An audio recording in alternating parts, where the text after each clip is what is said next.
Ni Wally to, anak ni Wally. Buti na. Anak yan. Nagkawak naman si Aaron. Hindi pala Bayola, Baliola. Yan. Yan, tinan nyo. Tinan yung kanya mga mata. Dahil siya nag-aral ng science, nag-eksperimento siya, tinan yung kulay ng mata niya ngayon. Naging gray. Naging gray. What a- Naging magaling ang mga scientists. Oh, ayos ah. Magandang science project At hindi lang yan, hindi lang sila sa utak magaling, pati sa boses. Ganun? Patingin? Anong kakantayin mo? Bleeding love. Binago tuloy si Aaron sa'yo ito.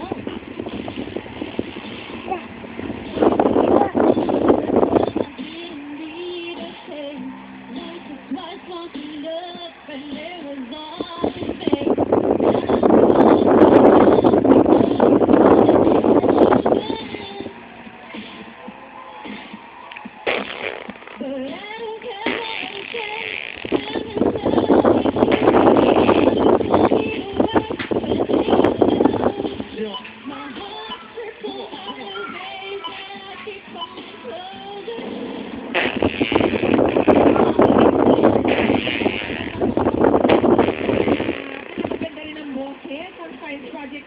Si Apple po ay 22 years old, 4th year BS Biology student from the University of Paris. At siya rin ang Miss Biology 2008. Kabakalain mo.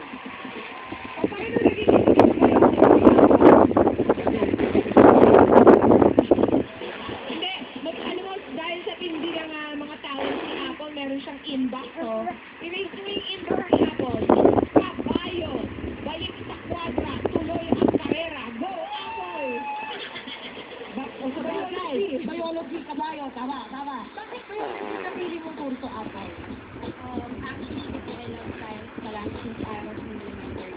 So, mas challenging yung yung pag-aaral sa science. Kasi nakakabot. So, mas pinili ko yung Ano bang trabaho usually, where does it usually lead yung mga BS Biology graduates? usually, we go to some laboratories, mga pharmaceuticals, mga ganun. Hindi mo ba planong ituloy, di ba pre-med course yan?